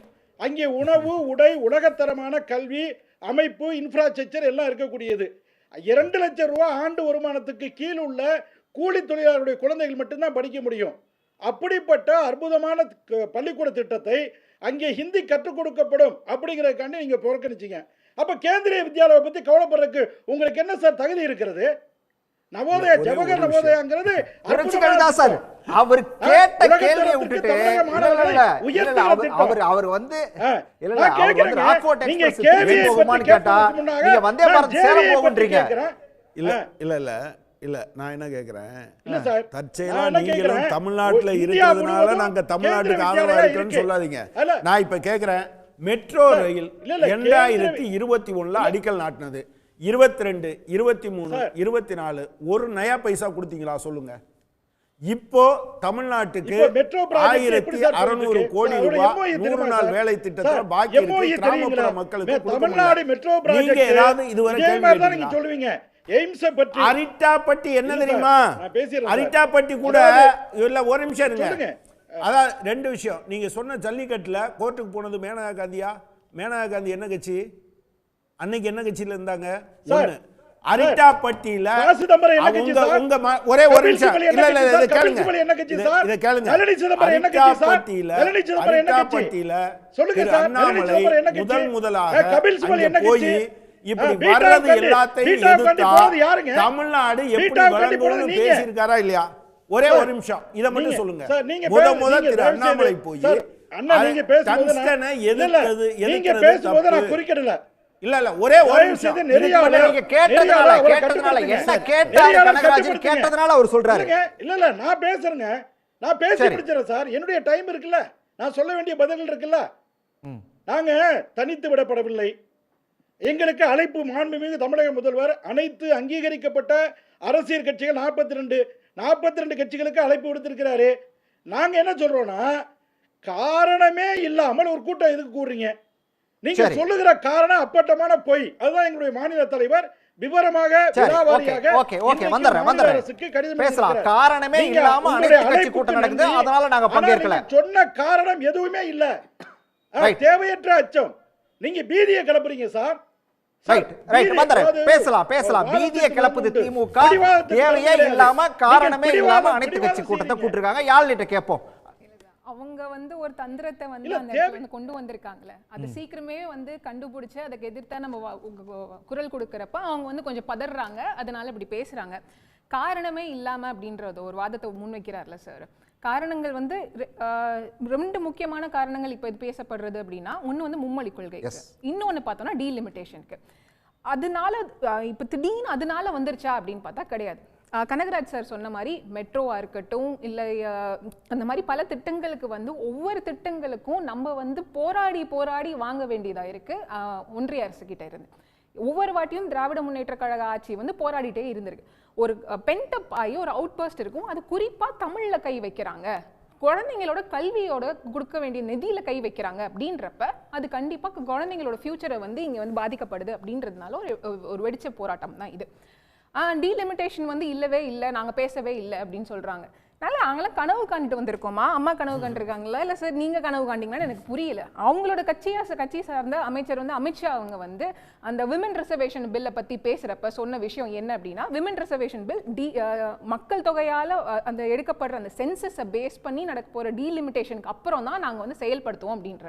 அது மட்டும் இல்லாமல் பிஜேபி பேரணி எலெக்ஷன், இந்த கடைசி எலெக்ஷன்ல அப்போ பிஜேபியோட பேரணி நடந்தப்ப அதில் போய் பேசினது திமுகவா? கிடையாதுல்ல. அவங்க தலைவர் தானே பேசினாரு, அவர் தானே சொன்னாரு சென்சஸ் நடத்துவோம், டீலிமிட்டேஷன் நடக்கும்னு அவர் தானே பேசினாரு. அப்போ அவங்க தலைவர்கள் பேசுறத அவங்களே கேட்கறது இல்லை அப்படின்னு நான் எனக்கு நினைக்கிறேன். அண்ட் இப்படி நடக்கிறப்ப தமிழ்நாட்டோட குரல் நாடாளுமன்றத்துல வந்து தமிழ்நாடு மட்டும் கிடையாது. இல்ல அவங்க இப்பதான் ஆரம்பிச்சிருக்காங்க, முடிச்சிருட்டோம். அப்போ நீங்க உங்க தலைவர் பேசினதை நீங்களே எடுத்து கொஞ்சம் பார்க்கணும் அப்படின்னு நான் கேட்டுக்கிறேன் சார். அப்ப நம்மளோட இப்ப சார் வந்து சில இதெல்லாம் சொன்னாங்க, மெட்ரோவா இருக்கு, அந்த மாதிரி பல திட்டங்கள் சொன்னாங்க, எதுலயுமே கூட நிக்கல அப்படின்னு. அதே மாதிரி நிறைய ஃபண்ட்ஸ், நிதி நிவாரணங்களா இருக்கட்டும், எதுவுமே நமக்கு வந்து கொடுக்கப்படுறது இல்லை. ஃபினான்ஸ் கமிஷனால நமக்கு வந்து அந்த டெவல்யூஷன் ஆஃப் இது இருக்கு இல்லையா, கிராண்ட்ஸ், அந்த மணி இருக்கு இல்லையா, நமக்கு நம்ம இங்கேருந்து செலுத்துகிறோம், வரி செலுத்துகிறோம், அது திருப்பி நமக்கு கொடுக்குறாங்க, அது ஷேர் பண்ணுறாங்க. நம்ம கொடுத்ததை திருப்பி ஷேர் பண்ணுறது வந்து ₹1 29 பைசா மட்டும்தான் நமக்கு வருது. பீகாருக்கு பார்த்தோன்னா 7 ரூபா வருது. அப்படி இருக்கிறப்ப அங்கே குரல் கொடுக்கறது அப்படின்றதெல்லாம் வந்து நம்மளோட இங்கேருந்து போன எம்பிஸ் வந்து பார்லிமெண்ட்டில் வந்து குரல் கொடுக்குறாங்க. இவங்களோட டீலிமிட்டேஷன், அதாவது பாப்புலேஷன் பேஸ் பண்ணி இவங்க பண்ண போகிற அந்த சென்சஸை வச்சு டீலிமிட்டேஷன் பண்ணுறப்ப நம்மளோட ரெப்ரசன்டேஷன், தமிழ்நாடு மட்டும் கிடையாது, அனைத்து தென் மாநிலங்களோட ரெப்ரசன்டேஷன் அங்கே கம்மியாகும். அதுக்கான காரணம் என்ன அப்படின்னா, இவங்க தேசிய அது நேஷனல் பாலிசின்னு இருக்கு இல்லையா, அதாவது மக்கள் தொகையை கட்டுப்படுத்துறது அப்படின்றது வந்து ஒரு நேஷனல் பாலிசி. அதை வந்து இந்த மாநிலங்கள்லாம் வந்து ரொம்ப அழகாக செயல்படுத்தியிருக்காங்க. அதுவும் யாரையும் தமிழ்நாட்டில் பார்த்தோன்னா கட்டாயப்படுத்தி நீ ஒரு குழந்தை தான் பெற்றுக்கணும்னு யாரையும் கட்டாயப்படுத்தி பண்ணலை. இங்கே அவங்களுக்கான கல்வியை கொடுத்து வேலை வாய்ப்புகளை கொடுத்து ஒரு அவேர்னஸை புரிதலை கிரியேட் பண்ணி நம்ம வந்து ஒரு பாப்புலேஷன் கண்ட்ரோல் கொண்டு வந்திருக்கோம். பாப்புலேஷன் கண்ட்ரோல் மட்டும் கொண்டு வராமல் அதே சமயத்தில் டெவலப்மெண்ட்ஸ், அது ரோடாக இருக்கட்டும், ரயில்வேஸாக இருக்கட்டும், மெட்ரோ ரயில் திட்டங்களாக இருக்கட்டும், இல்லை இங்கே வர இன்வெஸ்ட்மெண்ட்ஸாக இருக்கட்டும், நிறையா இன்வெஸ்ட்மெண்ட்ஸை கொண்டு வந்து மக்களை வந்து அடுத்த கட்டத்துக்கு வந்து நகர்த்தி கொண்டு போயிருக்கோம். அதனால தான் நம்ம தமிழ்நாட்டினால இதை அச்சீவ் பண்ண முடிஞ்சுது. ஒரு கோலை நீங்கள் கொடுக்குறீங்க, அதை தமிழ்நாடு அச்சீவ் பண்ணுது, அதுக்கு நீங்கள் எப்படி பனிஷ் பண்ணலாம்? அதுதான் எங்களோட கேள்வி. நாங்கள் வந்து டீலிமிட்டேஷனை நீங்கள் பண்ணக்கூடாது அப்படின்லாம் சொல்லலை. டீலிமிட்டேஷனில் வந்து நிறையா ஸ்டெப்ஸ் இருக்கு இல்லையா. ஒன்று வந்து நீங்கள் வந்து அந்த எல்லைகளை வந்து மாற்றி அமைக்கிறது, ஓகே ஃபைன். ஆனால் நீங்கள் பாப்புலேஷன், இப்போ இருக்க பாப்புலேஷனை பற்றி நீங்கள் வந்து சீட்ஸை குறைக்கிறீங்க, ஏற்றுறீங்க அப்படின்னா அது வந்து முன்னேறிய மாநிலங்களுக்கு வந்து ரொம்ப தப்பான ஒரு விஷயம், ஒரு பனிஷ்மெண்ட்டு. இப்போ அந்த ஃபண்ட் அலோகேஷன் இருக்கு இல்லையா, நமக்கு வந்து 29 பைசா வருது, பீகாருக்கு 7 ரூபா போகுது. அந்த போகிற காசு எங்கே போகுது? மினிஸ்டர் பிடிஆர் அவர்கள் வந்து அதை வந்து ஒரு இன்டர்வியூவில் கேட்டிருப்பாங்க. அந்த காசு எங்கே போகுது அப்படின்றது தான் எங்களோட கேள்வியாக இருக்குது. ஏன் அங்கே டெவலப்மெண்ட் நடக்க மாட்டேங்குது? யூபிலேயோ பீகார்லேயோ அந்த பாப்புலேஷன் க்ரோத் இருக்கு இல்லையா. இப்போ தமிழ்நாடு வந்து 2001 2011 வரைக்கும் அந்த நடந்த அந்த சென்சஸ் இருக்குல்ல, அந்த 10 இயர்ஸ்க்கான 2011 சென்சஸ் நடக்குது. அந்த 10 வருஷத்தில் அந்த பாப்புலேஷன் க்ரோத்தை பார்க்குறப்ப தமிழ்நாடு வந்து 0.75%, 75% வந்து இன்க்ரீஸ் ஆகுது. அதே நேரத்தில் பார்த்தோன்னா உத்தரப்பிரதேஷ் வந்து 130 கிட்ட, பீகார் வந்து 148% இன்க்ரீஸ் ஆகுது. அப்போ அந்த மாநிலங்களில் ஏன் அதை அமல்படுத்த முடியல? உங்களுக்கு ஃபண்டும் அதிகமாக வருது, நாங்கள் கொடுக்குற ஃபண்டில் டேக்ஸ்லேருந்து உங்களுக்கு ஃபண்ட்ஸும் அதிகமாக வருது, ஆனால் உங்களால் அந்த பாலிசிஸை ஏன் இம்ப்ளிமெண்ட் பண்ண முடியல? நீங்கள் இம்ப்ளிமெண்ட் பண்ண முடியாததுனால நாங்கள் ஏன் அதுக்காக வந்து பனிஷ் பண்ணப்படணும் அப்படின்ற கேள்வியை வந்து நாங்கள் முன் வைக்கிறோம். ஏதோ ஒரு லிஸ்டெல்லாம் சொல்லிட்டு இருந்தார் சார். இப்போ பிஜேபி வந்து என்றைக்குமே வந்து தமிழ்நாட்டு மக்களோட உணர்வுக்கு வந்து தாண்டி மீறி தான் வந்து செயல்பட்டுருக்கு. குறிப்பாக தமிழ்நாட்டில் ஆங்கிலத்தில் ஒன்று சொல்லுவாங்க, மோர் லாயல் தென் த கிங் அப்படின்ட்டு. மற்ற மாநிலங்களில் இருக்க பிஜேபிக்கு அந்த அவுட்ஃபிட் இருக்கு இல்லையா. இப்போ கர்நாடகாவில் கூட அவங்க வந்து காவேரிக்கு வந்து கர்நாடகாவோட கூட போய் நிற்பாங்க. இங்கே இவங்க வந்து நம்ம கூட நிற்க மாட்டாங்க. பெங்காலில் வந்து பெங்காலியை வந்து சப்போர்ட் பண்ணி அங்கே இருக்க பிஜேபி கூட பேசுவோம். ஆனால் இவங்க வந்து பாருங்க, இப்போ மும்மொழி கொள்கை வந்து இருக்கணும், ஹிந்தி தான் முக்கியம் அப்படின்றாங்க. அவர் வந்து அதிமுக வந்து பல வருஷங்களாக வந்து தமிழ்நாட்டு மக்களுக்கு வந்து எதிர்த்து பல திட்டங்களுக்கு வந்து கையெழுத்து போட்டிருக்கு. அது நீட்டாக இருக்கட்டும், உதய மின் திட்டமாக இருக்கட்டும், சிஏவாக இருக்கட்டும், இடபிள்யூஎஸ்ஸாக இருக்கட்டும், அடிக்கிட்டே போகலாம். ஆனால் இப்போ அதை பற்றி நானும் பேச விரும்பல. இப்போ அவங்க வந்து சேர்ந்ததுக்கு அட்லீஸ்ட் இப்போயாவது அவங்களுக்கு வந்து தமிழ் மக்களோட உரிமைகளுக்காக வந்து கூட வந்து நிற்கணும் அப்படின்னு நினச்சதுக்கு வந்து பாராட்டுக்கள் தான். அதை வந்து மனசார பாராட்டுறோம் நாங்கள் வந்து இதெல்லாம் சொல்ல. ஏன்னா தமிழ் மக்களோட இது உரிமை சார். இது வந்து கேட்குறாங்க, எப்படி தமிழில் வந்து எப்படி ஹிந்தி பாதிக்க போகுது அப்படின்னு கேட்குறாங்க. எனக்கு ஒரே எக்ஸாம்பிள் கொடுங்க. இந்த 3 லாங்குவேஜ் பாலிசியை இம்ப்ளிமெண்ட் பண்ண ஸ்டேட்ஸ், அந்த மாநிலங்கள்லேருந்து ஏதாவது ஒரு பாசிட்டிவான அவுட்கம் இருக்கா? ஏன் எந்த நேஷனல் எஜுகேஷன் பாலிசி நீங்கள் கொடுக்குறீங்க, அதில் சில கோல்ஸ் கொடுக்குறீங்க, அந்த கோல்ஸை வந்து அச்சீவ் பண்ண 3 லாங்குவேஜ் பாலிசிஸ் அடாப்ட் பண்ண ஸ்டேட்ஸ் ஏதாவது இருக்கா? ஆனால் 2 லாங்குவேஜ் பாலிசியில் 40 வருஷமாக இன்வெஸ்ட் பண்ணி ஃபாலோ பண்ணி அந்த கோல்ஸ் எல்லாம் தாண்டி நாங்கள் போயிட்டோம். அப்பயும் நீங்கள் திருப்பி அதை வந்து இம்ப்ளிமெண்ட் பண்ணுங்க அப்படின்னா சரி, நீங்கள் இம்ப்ளிமெண்ட் பண்ணுங்க. ஆனால் அதை வச்சு நீங்கள் வந்து ஃபண்டு கொடுக்க மாட்டேன்னு சொல்கிறப்ப அதுக்கு மக்கள் கிட்ட கொண்டு போய் சேருங்க அப்படின்னு வந்து இன்னைக்கு கழகத் தலைவர் அவர்கள் சொல்லியிருக்காங்க. ஈஸியாக சொல்லிட்டு போயிருக்கலாம், 200 சீட் ஜெயிக்கணும், அதுக்கு மட்டும் போய் வேலை பாருங்கன்னு சொல்லியிருக்கலாம். ஆனால் தலைவர் அவர்கள் வந்து இந்த 2 முக்கியமான விஷயங்களை பற்றி பேசியிருக்காங்க. சாரோட முதலமைச்சர் அவர்களோட ட்வீட் இன்னைக்கு போட்டு இந்த ட்வீட்டோட ரீட்வீட்ஸ் இருக்குது, அந்த கோட் ட்வீட்ஸ்ன்னு சொல்லுவோம்ல, அதில் போய் பார்த்தா நமக்கு தெரியும் ஹிந்தியால் பாதிக்கப்பட்ட மொழிகள் இருக்கு இல்லையா. இன்னைக்கு வந்து அவங்க வந்து பயன்பாட்டில் கம்மியாக இருக்கலாம், அது மராட்டியாக இருக்கலாம், அந்த மாதிரி நிறைய மொழிகள் இருக்கு. அந்த மொழிகள் பேசக்கூடிய நபர்கள் வந்து இன்னைக்கு முதலமைச்சர் அவர்கள் சொன்னது வந்து தமிழ்நாட்டுக்கு மட்டும் கிடையாது, இந்தியாவில் இருக்க எல்லா மாநிலங்களுக்கும் எல்லா ரீஜனல் லாங்குவேஜஸ்க்காகவும் தமிழ்நாட்டு முதலமைச்சர் அவர்கள் பேசுகிறாங்க அப்படின்றது சோஷியல் மீடியாவில் குறிப்பாக யங்ஸ்டர்ஸ் மத்தியில் அவங்களே சொல்கிறாங்க, நாங்கள் யாரும் சொல்ல வைக்கல. அருள்மொழி மேடத்திட்ட கேட்போம். அந்த இந்தியை பற்றி நம்ம பேசணும். அந்த இந்தி திணிப்பு கூடாது அப்படிங்கிறத என்னுடைய பிறந்தநாள் செய்தி முதலமைச்சர் குறிப்பிட்டிருக்காரு. பாஜக தரப்பு வந்து திரும்ப சொல்லிட்டு இருக்கக்கூடிய ஒரு விஷயம் அப்படிங்கிறது வந்து தமிழ்நாட்டில் ஏற்கனவே இங்கே இருக்கக்கூடிய தனியார் பள்ளிகளில் மும்மொழி கொள்கை அப்படிங்கிறது தான் இருக்குது. அதிகப்படியான மாணவர்கள் அதில் தான் படிச்சுட்டு இருக்காங்க. ஏழை மாணவர்களுக்கு தான் அந்த வாய்ப்பை இங்கே வந்து தமிழ்நாடு அரசு மறுக்குது அப்படின்னு சொல்லி ஒரு குற்றச்சாட்டை முன்வைக்கிறாங்க. அதை எப்படி நம்ம எடுத்துக்கிறது? இதில் பல செய்திகள் நம்ம வந்து பேசணும். முதலாவது, இன்னைக்கு இந்தியா முழுக்க அரசியல் தலைவர்களால், குறிப்பாக பிஜேபி அல்லாத மாநிலங்கள், பிஜேபி ஆளாத மாநிலங்களில் இருக்கக்கூடிய தலைவர்களாலும் மக்களாலும் ஒரு ஆதரவாக பார்க்கப்படுகிற குரல் வந்து தமிழ்நாட்டு முதல்வருடைய குரல். இன்றைக்கி இப்போ நம்ம வந்து இதை திராவிட இந்தியாவாக மாற்றணும் அப்படிங்கிறது தான் ஒரு சரியான இலக்கம். ஏன்னா இனிமேல் திராவிட நாடெல்லாம் கிடையாது, இந்தியாவை திராவிட நாடாக மாற்றணும். அதுதான் வந்து நம்முடைய முயற்சியாக இருக்க முடியும்.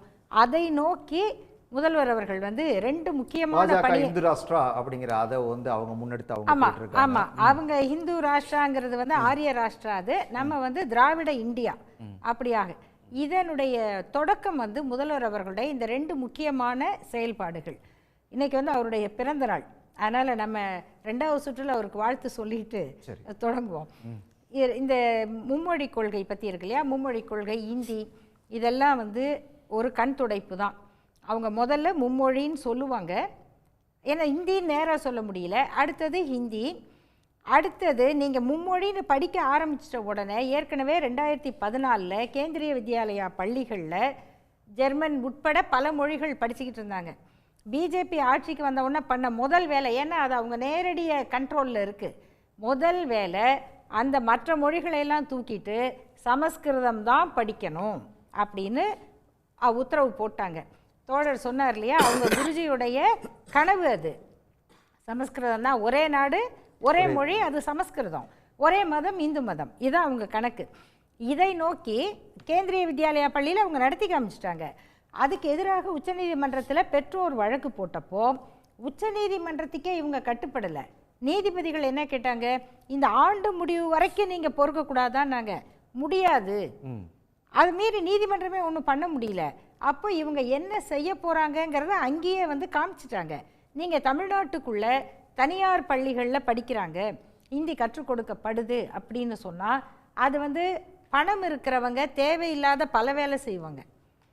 இந்த கவர்மெண்ட் ஸ்கூலில் படிக்கிற குழந்தைய விட நாங்கள் கொஞ்சம் ஒஸ்தி அப்படின்னு காமிச்சிக்கிறதுக்காகவே பணம் இல்லாதவங்க பண்ணுற வேலை தான் வரதட்சணை, பணம் அதிகமாக வச்சுருக்கவங்க பண்ண வேலை தான் வரதட்சணை, ஆடம்பர திருமணம் எல்லாமே. அது ஏழைகளையும் பாதிக்கும். நீங்கள் அரசு பள்ளியில் படிக்கிற குழந்தைகளுக்கு எதுக்காக 3வது மொழி அவங்களுக்கு தேவைப்பட்டா, புரட்சி கவிதாசன் அவர் வந்து குறுக்கிட்டாரு அப்படின்னு சொல்லி சொன்னா அடுத்த கேள்வி அவர்கிட்ட இருந்து வரக்கூடியதுங்கிறது, ஏன் இங்க அமைச்சர் வீட்டு பிள்ளைகள் வந்து ஹிந்தி படிக்கலையா, அமைச்சர்கள் நடத்தக்கூடிய பள்ளிகள்ல ஹிந்தி இல்லையா அப்படிங்கிற கேள்வி ஆட்டோமேட்டிக்கா கேட்பாரு. இததான் திரும்ப திரும்ப அவங்க கேட்டுட்டே இருக்காங்க. இல்ல அவங்க கேட்கட்டும், அவங்க கேட்கிற கேள்விக்கெல்லாம் என்னுடைய பதில் என்னன்னா, இந்த பணம் இருக்கிற வீட்டு பிள்ளைங்களுடைய பழக்க வழக்கத்துக்காக அரசு பள்ளியில் படிக்கிற ஏழை குழந்தைகளை நீங்க வதைக்க சொல்றீங்களா? இது என்ன நியாயம்? அரசு பள்ளியில் படிக்கிற குழந்தைகளுடைய வாழ்க்கை சூழல் என்ன?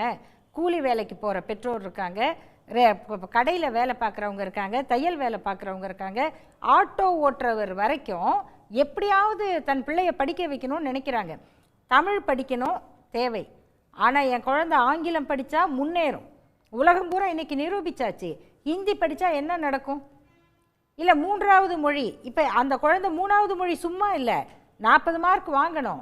ஏற்கனவே இடைநிற்றல்ங்கிறது என்ன, 10வதுல ஃபெயில் ஆகிற குழந்தைங்க எதில் ஃபெயில் ஆகுறாங்க? ஆங்கிலத்தில் ஃபெயில் ஆவாங்க, ஏன்னா அது இன்னொரு மொழி. அதுவே நமக்கு சுமையாக இருக்கும்போது அதுலேயாவது ஒரு பயன் இருக்குது. நீங்கள் 3வதாக இன்னொரு மொழியில் நான் 40 மார்க் வாங்கணும் அப்படின்னா அந்த குழந்தைக்கு ஏன் அந்த தொல்லை? கற்றுக்கிட்டா என்ன தப்பு? என்ன தப்புன்னா நான் எப்போ நினைப்பேன், இந்த குழந்தைக்கு சோறு ஊட்டும் போது அதுக்கு இவ்வளோ வந்துருச்சு போதும், ஆனால் இந்த கிண்ணத்தில் ஒரு வாய் எக்ஸ்ட்ரா இருக்குது பாருங்கள், அந்த அம்மாவுக்கு ஓவர் ஆசையாக இருக்கும், இது ஒரு வாய் போயிடுமேன்னு எடுத்து அடித்த உடனே சாப்பிட்ட மொத்தமும் வெளில வந்துடும். ஒரு குழந்தைக்கு எவ்வளவு கொடுக்கணுமோ அவ்வளவுதான் கொடுக்கணும். உங்கள் தேசிய கொள்கைக்காக குழந்தைகளை வதைக்கிறதுக்கு தமிழ்நாடு அரசு தயாராக இல்லை, இதுதான் அடிப்படை. 2வது இந்த மாநில பிரிவினைகள், தொகுதி பிரிவு இருக்கு இல்லையா, என்ன நடந்துருச்சு, எதை பார்த்து பயங்காட்டுறீங்கன்னு கேட்குறாங்க. நாம் பயங்காட்டல, இந்திய அரசியல் சட்டத்தினுடைய ஆர்டிக்கிள் 81, 82, அவரும் வழக்கறிஞர் தான். 81, 82 பார்லிமெண்ட்டுக்கு ஒதுக்கப்பட்ட லோக்சபா சீட் வந்து 534, ராஜ்யசபா மக்கள் மாநிலங்களவைக்கு 250. ஆனால் இந்த எண்ணிக்கை என்பது 1971க்கு பிறகு அது தொடக்கத்திலிருந்து 25 ஆண்டுக்கு ஒரு முறை அதை மறுபரிசீலனை பண்ணணும். 76 அந்த பிரச்சனை வந்தது. இப்போ பிரச்சனை வேண்டாம் அப்படின்னு ஒரு அமெண்ட்மெண்ட் ஆக்ட் கொண்டு வந்து அடுத்த 25 ஆண்டுக்கு அதை தள்ளி வச்சாங்க. திருப்பி 2002 அப்போ இவங்க ஆட்சி தான். அப்போது மறுபடியும் இப்போ பிரச்சனை வரக்கூடாது, இதே மாதிரி தமிழ்நாடு வந்து குடும்ப கட்டுப்பாடை செயல்படுத்தி இருக்கு, மற்ற மாநிலங்கள் பண்ணலை, இந்த பிரச்சனை வேண்டான்னு 2002 மறுபடி தள்ளி வச்சு 2026 அப்போதைய சென்சஸ் படி மறுசீரமைப்பு நடத்தணுங்கிறது இந்திய அரசியல் சாசனத்தில் இருக்குது.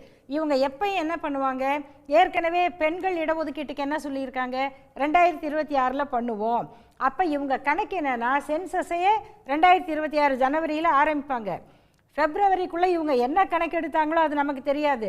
கண்டிப்பாக முஸ்லீம் பர்சன்டேஜ் மட்டும் 320 இருக்கும், அதை ஞாபகம் வச்சுக்கலாம். மற்ற பர்சன்டேஜ்லாம் தெரியாது. இதை வச்சுக்கிட்டு தொகுதி மறுசீரமைப்பு பண்ணுவாங்க. அப்போ நம்ம கேட்டால் இதுதான் கான்ஸ்டியூஷன்லேயே இருக்கே, இவ்வளவு நாள் என்ன பண்ணீங்க, இப்படி கேள்வி வரக்கூடாதுன்னு தான் ஒரு ஆண்டு முன்னாடி தமிழ்நாட்டின் முதல்வர் இந்தியா முழுக்க இந்த எச்சரிக்கையை கொடுத்துருக்காரு. ரைட்டு. புரட்சி கவிதாசன், உங்களோட பதில் தான் வேணும். 2, இந்த தொகுதி மறுசீரமைப்பு தொடர்பாக வச்ச கேள்விக்கான பதில். 2வது, எங்களுக்கு போதும் 2 மொழியே போதும் அப்படின்னு சொல்கிறப்ப எதுக்கு எங்களுக்கு இன்னொரு மொழி அப்படிங்கிறது. கனகராஜ் சார் அதை சொன்னார், இந்திங்கிறது இப்போ ஆரம்பம் தான், ஆனால் சமஸ்கிருதத்தை நோக்கி தான் அது கடைசியாக நகரும் அப்படின்னு சொன்னார். இதற்கான பதில் வேணும், நேரடியாக வரலாம், சுத்த வேண்டாம் அங்கேயும் இங்கேயும். மாண்புமிகு தமிழக முதல்வருடைய 72வது பிறந்த நாளுக்கு எங்களுடைய மனமார்ந்த வாழ்த்துக்களை, பாராட்டுதலை தெரிவித்துக் கொள்கிறோம். முக்கியமாக முதல்வர் இன்னைக்கு சொன்ன செய்தியை தான் நீங்கள் கேட்டிருக்கீங்க. அதாவது ஹிந்தி மொழியால் விழுங்கப்பட்ட, தின்னப்பட்ட, செரிக்கப்பட்ட மொழிகள் அப்படின்னு மைதிலி, மகதி, போஜ்புரி அப்படின்னு ஒரு 4-5 மொழிகளை சொல்லியிருக்கிறார். உங்களுக்கு ஒரு உண்மையை சொல்லணும், அதாவது உலகத்தில் 7 மொழிகள் தான் தனித்து இயங்கக்கூடிய செம்மொழிகள் அப்படின்னு ஆகச்சிறந்த, ஆக பழமையான 7 மொழிகள். அதில் தமிழ், சமஸ்கிருதம், எகிப்து, ஹீப்ரு, அது லத்தீன், கிரேக்கம், அது மாதிரி சீனம். இந்த மொழிகளில் இன்றைக்கு சமஸ்கிருதம் வந்து செத்துப்போன மொழியாகத்தான் இருக்கிறது. அப்போ சமஸ்கிருதத்தை யார் கொண்டா? உண்மை அதுதான். அவங்க பேசும்போது கூட அழகாக சொல்லுவாங்க, 80,000 பேர் பேசக்கூடிய மொழியாச்சே அப்படிமீங்க. அது 80,000 பேசக்கூடிய, அது 80,000 இல்லை 50,000 கூட வச்சுக்கோங்க உங்கள் ஆசைக்கு. ஆனால் 0 தான் பேசுகிறாங்கன்னே வச்சுக்கோங்க. அந்த மொழியை, செத்துப்போன ஒரு மொழி எப்படி மற்ற மொழிகளை ஜீரணிக்கும் அப்படிங்கிற ஒன்று பாருங்கள். ஒரு மொழியுடைய அடையாளமே, அதோடைய தனித்தன்மையே, தனித்து இயங்கக்கூடிய தன்மை தான் ஒரு மொழியினுடைய ஜீவனுக்கு அடிப்படையான காரணம். தமிழ் தனித்து இயங்கக்கூடிய மொழி. எனவே தான் தனித்தமிழ் இயக்கத்தை அண்மையில் இந்த நூற்றாண்டில் பெரிய அளவில் பண்ணாங்க. எந்த மொழியுடைய ஆதரவும் இல்லாமல், பிற மொழி கலப்பு இல்லாமல் தனித்து இயங்கக்கூடிய தனிப்பெரும் மொழி தமிழ் மொழி. உலகத்திலேயே முதல் பெருமொழி தமிழ் மொழி தான். லத்தீன்லேயும் கிரேக்கம் இருக்கும், கிரேக்கத்தில் லத்தீன் இருக்கும். அது மாதிரி ஆங்கில கலப்பு, மற்ற கலப்பெல்லாம் இருக்கும். எல்லா மொழிகளிலும் கலப்பு இருக்கும். ஆனால் எந்த மொழியும் கலப்பு இல்லாமல் தூய தமிழ் இயக்கத்தை தொடங்கி நடத்த முடியும், நடத்தி காட்டியவர்கள் இங்கே இருக்கிறாங்க. அதனால தமிழ் வந்து பிற மொழியால் அழிந்துவிடும் அப்படிங்கிறது, அந்த அவநம்பிக்கை வந்து தேவையில்லை அப்படிங்கிற ஒன்று. அது காலத்தை கடந்து நிற்கக்கூடிய மொழி, அது மக்கள் பேசுகிற மொழி. தமிழர்கள் இருக்கிற வரை தமிழ் இருக்கும். தமிழர்களை அழித்து விட்டால் தமிழ் போயிடும். ஈழத்தில் தமிழனை கொன்னீங்க, ஈழத்தமிழ் போச்சு. இப்போ அங்கே பார்த்தீங்கன்னா அங்கேயே ஹாப்பி ஸ்ட்ரீட் நிகழ்ச்சி நடத்திக்கிட்டு இருக்காங்க. அங்கேயும் குத்தாட்டம், கும்மாட்டம்னு போய்கிட்டு இருக்கு. கலாச்சார சீரழிவு வந்துகிட்டு இருக்கு. அதனால அந்த கலாச்சார சீரழிவு பற்றியெல்லாம் நீங்க கோலப்பட மாட்டீங்க.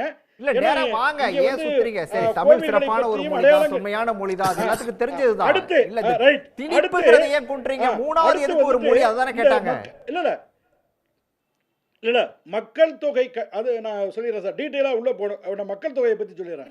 இந்த மக்கள் தொகை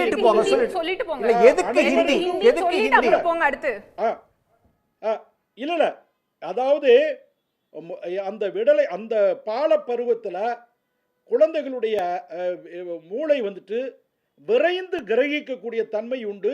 அந்த நேரத்தில் அவங்களுக்கு நிறைய இன்புட் கொடுக்கணும். அது வந்துட்டு, அது நீங்கள் ஒரு மொழியை படிப்பதனால் அவன் வெற்றி பெறுவான், சாதிப்பான்ங்கிறதுக்கு அல்ல. நல்லா புரிஞ்சுக்கோங்க. அது இப்போ அம்மையார் சொன்னாங்க, ஆங்கிலம் படித்து உலகத்தையே வென்றுட்டோம் அப்படின்னு. மேபி இருக்கலாம், நான் அது உள்ளே போக விரும்பலை. அதனால ஒரு மொழியை படித்தால் உலகத்தை வெற்றி கொள்ளலாங்கிறல்ல, அறிவை படித்தால் உலகத்தை வெற்றி கொள்ளலாம். நாலேஜுங்கிறது வேற, லாங்குவேஜுங்கிறது வேற. நாலேஜ் இருந்துச்சுன்னா சயின்டிஸ்ட் யாரடி ஒரு விஷயத்தை குறிப்பிடுறாங்க அவங்க மருத்துவர் கூட அது வந்து குழந்தை பருவம், அதனால அப்ப கத்து கொடுத்தாதான் கத்துக்க முடியும், அதனால நாங்க வந்து படிக்க சொல்றோம்ன்றாரு. அது எப்படி பாக்குறது? இருங்க புரட்சி கவிதாசன், இதற்கான பதில வாங்கிடுவோம். இல்லங்க நானா இல்லங்க குழந்தைங்க அவர் சொல்றது வச்சே நான் ஆரம்பிக்கிறேன். Language is not intelligence. அவர் சொன்னார் லாங்குவேஜ்ன்றது வந்து நாலேஜ் கிடையாது அப்படின்னு. அது உண்மையான ஒரு விஷயம். ஏன்னா ஒரு இன்டெலிஜென்ஸ் நாலேஜ்னா என்ன அப்படின்னா, ஒரு ஸ்கூல் பருவத்தில் இருக்கிற குழந்தைக்கு நம்ம சயின்ஸு மேக்ஸு ஹிஸ்ட்ரின்னு சொல்லி கொடுக்குறப்ப தான் அந்த குழந்தைக்கு அந்த இடத்துல நாலேஜ் வருது. இந்த சப்ஜெக்ட்ஸ் எல்லாம் படிக்கிறதுக்கு குழந்தைக்கு ஒரு லாங்குவேஜ் தேவைப்படுது. அந்த என்ன லாங்குவேஜ் அப்படின்னு பார்த்தோம்னா, வீட்டில் பேசுகிற லாங்குவேஜா இருந்தால் மட்டும்தான் அந்த குழந்தைனால அந்த சப்ஜெக்ட்ஸை நல்லா படிக்க முடியும். இப்போ நீங்களும் நானும் இப்போ இங்கிலீஷ்லேயே நான் பேசுறதுக்கு ட்ரை பண்ணுறப்ப என்னோட தாட் ப்ராசஸ், நான் நினைக்கிறது எல்லாமே நான் தமிழில் நினச்சி அதை நான் இங்கிலீஷில் டிரான்ஸ்லேட் பண்ணி பேசுவேன். ஏன்னா வீட்டில் பேசுகிற மொழி தமிழ். அந்த அண்டர்ஸ்டாண்டிங்னு இருக்கு இல்லையா, அதுக்கு தேவையான விஷயம் தாய்மொழி. பேசக்கூடிய லாங்குவேஜ்னு ஒன்று தேவைப்படுது. அது வந்து எனக்கு எங்களோட கேள்வி ஒன்றே ஒன்று தான். ஹிந்தி அந்த குழந்தை பருவத்தில் அந்த குழந்தைக்கு போய் ஹிந்தி சொல்லி கொடுத்தா அதனால அந்த குழந்தைக்கு என்ன யூஸ்? அந்த நேரா பதில். அதாவது எத்தனையோ கலை, பண்பாடு, சயின்ஸு, கணக்கு எல்லாத்தையும் சொல்லிக் கொடுக்குறோம். அது மாதிரி கூடுதலாக ஒரு மொழியை இந்தியாவில் இருக்கிற ஏதேனும் ஒரு மொழியை, அதுதான் படிச்சதுனால இத்தனை மாணவர்களுக்கு ஹிந்தி படிச்சதுனால இத்தனை மாணவர்களுக்கு இத்தனை இளைஞர்களுக்கு வேலை கிடைச்சது. ஹிந்தி படிச்சதுனால இத்தனை இளைஞர்கள் வந்து வெளிநாட்டுல போய் அவங்க வந்து இன்னைக்கு நல்லா இருக்காங்க, அவங்களோட வாழ்வாதாரம் இத்தனை சதவீதம் உயர்ந்திருக்குன்னு ஏதாவது டேட்டா இருக்கா சொல்லுங்க. மொழி முதல்ல மொழியை வியாபாரமாக்காதீங்க. தமிழை எப்படி வியாபாரம்? மக்களோட வாழ்வாதாரம் உங்களுக்கு வியாபாரமா? ஏங்க சும்மா ஐயே இல்லம்மா, தயவு செய்து புரிஞ்சுக்கங்க. மொழி என்பது ஒரு ஊடகம் தான். உங்க கருத்தை மத்தவங்கள்ட்ட கடத்தக்கூடிய ஒரு கடத்தி, ஒரு கம்யூனிகேஷன் ஸ்கில் தான். தயவு செய்து அந்த ஏங்க நான் இங்க பாருங்க சார், நான் சொல்றேன் சார், தயவு செய்து என்ன டிஸ்டர்ப் பண்ணாதீங்க. நான் 2 வார்த்தையில முடிச்சிடறேன். நான் மத்திய அரசாங்கத்தில் 2 பணிகள்ல இருக்கேன். நான் ஒரு மத்திய அரசுடைய பெருமைமிகு நிறுவனம் export credit guarantee corporation of India 57 முதல் 5ஆம் திருத்தத்தில் உருவான ஏற்றுமதி கழகம். அதில் இண்டிபெண்டன்ட் இயக்குனராக இருக்கேன். தமிழர் நான் தான் இருக்கேன். இதுக்கு முன்னாடி தமிழர்லாம் இதில் இல்லை. டாட்டா இருக்கிற சீட்டில் இப்போ நான் இருக்கிறேன் சார். உண்மையிலேயே நான் ஆங்கிலம் தமிழும் எனக்கு தெரியும், ஹிந்தி தெரியாதனால நான் என்னுடைய இன்டராக்ஷனு, என்னுடைய அறிவும், என்னுடைய முயற்சிகளும் எந்த அளவுக்கு பின்னடையுது, நான் அந்த கூட்டத்தில் எப்படி ஐசோலேட் ஆகிறேங்கிறது நான் நேரடியாக நான் ஓரளவு இந்தியை புரிஞ்சுக்கிற என்னாலே முடியலை. அது மாதிரி இந்தியாவில் முக்கியமான விஷயம் சொல்றீங்க. எப்படி தெரியாம ஹிந்தி தெரியாம நான் போய் டெல்லியில கஷ்டப்படுறேன் அப்படின்னு சொல்லி சொல்றாரு சார். அதனால தான் எனக்கு வேணும்ன்றாரு. ஆனா அப்ப அவங்க இங்கிலீஷ் படிக்கலையா? ரைட் மிக முக்கியமான ஒரு விஷயத்தை சொல்லிட்டீங்க. கேப்போ கனகராஜ்ட்ட கேட்றதுக்கான பதில் சார். நான் ஒரு நிறைவா ஒரே ஒரு செய்திங்க. இல்ல மக்கள் தொகையை பத்தி நான் சொல்லிறேன் சார். மக்கள் தொகை அது வருவோம். இல்ல இது ஒரு முக்கியமான விஷயத்தை கிளப்பி இருக்கீங்க. இந்தி நீங்க படி சார், அதோட சேர்த்து இன்னொன்னு சொன்னார் கனகராஜ் சார், மொழியை வச்சு வியாபாரம் பண்ணாதீங்கன்னாரு. அதான் வாங்க, அது நான் அதை வரிசையாக சொல்கிறேன். நான் இடையில ஒரு நாள் வெளிநாட்டுக்கு போனேன், சீனாவுக்கு போனேன். எனக்கு சீன மொழி தெரியல, ரொம்ப கஷ்டப்பட்டேன், ரொம்ப கஷ்டப்பட்டேன். நான் சீன மொழி படிச்சிருந்தா நல்லா இருந்திருக்கும். சமஸ்கிருதம் ஏன் அழிஞ்சு போச்சுன்னா அடுத்தவன் பேசக்கூடாது, அது தேவ பாஷை. இடையில பேசக்கூடாதுன்னு சொன்னீங்க. உங்க கேள்விக்கான பதில தான் அவர் சொல்றாரு. உங்க கேள்விக்கான பதில தான் சொல்றாரு. மிக முக்கியமான ஒரு விஷயம் சொன்னீங்க, அதற்கான பதில சொல்றாரு. கேளுங்க. சீனாவுல என்ன வாழ்க்கை முழுவதும் சீனாவுல இருக்காரா? வாழ்க்கை முழுவதும் ரஷ்யாவுல இருக்கிறாரா? நீங்க வாழ்க்கை முழுக்க டெல்லியில இருக்கீங்களா? நீங்க டெல்லியில தான் இருக்கீங்களா? இந்த புதுக்கோட்டைக்கு வரதே இல்லையா? திருச்சி பக்கம் வரதே இல்லையா? சார் 70 கோடி மக்கள் ஹிந்தி பேசுறாங்க சார். சரி, வர அத கேப்போம் கனகராஜ்ட்ட கேப்போம். அதுல என்ன பிரச்சனை? முழுவதுமே ஒரு நிமிஷம். உலகம் முழுவதுமே ஒரு மொழி பேசினாலும் அந்த மொழியை என் மீது திணித்தால் நான் ஏற்றுக்கொள்ள மாட்டேன். இது என்ன தெரியுமா? ஆதிக்கம்.